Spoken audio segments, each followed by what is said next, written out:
د جنگ بدر موقع ده او یو صحابي د دواړو جهانو سردار مبارک لراغه حضرت عکاشه رضی الله عنه وی د الله رسول توره می ماته شو د الله رسول او ز جهاد پس باندې وکما پاک پیغمبر مبارک اغله د کجوري یو سانګه پلاس کې ورکړه وی دا د کجوري د لخت والا او پدې باندې جنگ کوا هغه د کجوري لخت چې واغشته او پاغه باندې جنگ شروع ک رب العالمین داغه پلاس کې تور او ګرځولا او داسې تیر تور و چې تر اخره پورې په جنگ کړي دي او بیا د جنگ بدر کې الله صحابو لپت هم ورکړه او هغه د کجوري د شاخ نه چې الله پاک داغه پلاس کې غتوره جوړ کړه هغه توره ورسره هغه شانته و یو بل صحابی دی عبدالله ابن جحش رضی الله عنه د دواړو جهانو سردار مبارک لراغي وی د الله رسوله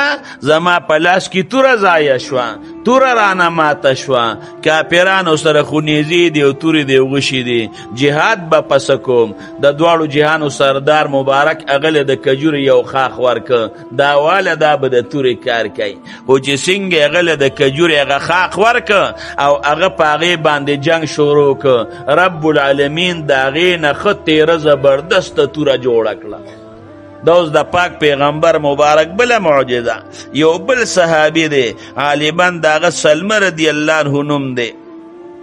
د دواړو جهانو سردار مبارک لراغي وتوی د الله رسوله زما توره ماته شو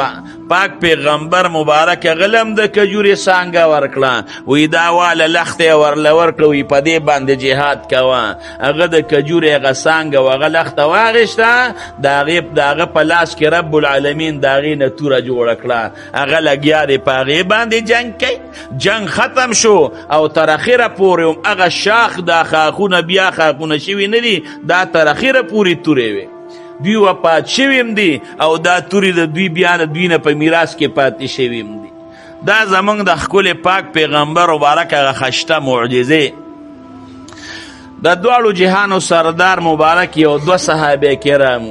اغوی چرته سکار پسې ولېګل پاک پیغمبر مبارک وتوي وې د الله رسول خوراک را سره نشته رسول الله مبارک وتوي یو مشک راوړې د اوبو یې ډکه اغوی هغه مش د اوبو نه ډک پاک پیغمبر مبارک لې راوړ رسول الله مبارک وتوي زه د اوبو د مش ځان سره واله او چې تاسو پلان کې زه تورسېږئ رب العالمین بس تاسو هغه ځای کې د خوراک انتظام وکړي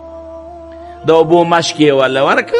صحابه دونه چې د الله رسول او بخو بسکو خوراک سره بس کو نه بس رسول الله مبارک ورته فرمایل چې تاسو پلان کې زه تورسې کې رب العالمین بس تاسو د خوراک انتظام وکړي د اوبو مشکونه ځان سره واغشتل دعا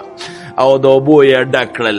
د رسول الله مبارک د خوانه روان شو چې کم ځای ورته د دواړو جهانو سردار مبارک یاد کړی هغه ځای ته ورسېدل یاره دا مشکونه خو راله رسول الله مبارک راته ویلي و چې اوبه پکې واچوئ خو چې تاسو هغې پلانکي ځای ته ورسېږي الله به دله د خوراک انتظام وکړي ورېږه دا مشکونه ګورو نور خو د خوراک انتظام نشته خو دا ګورو نو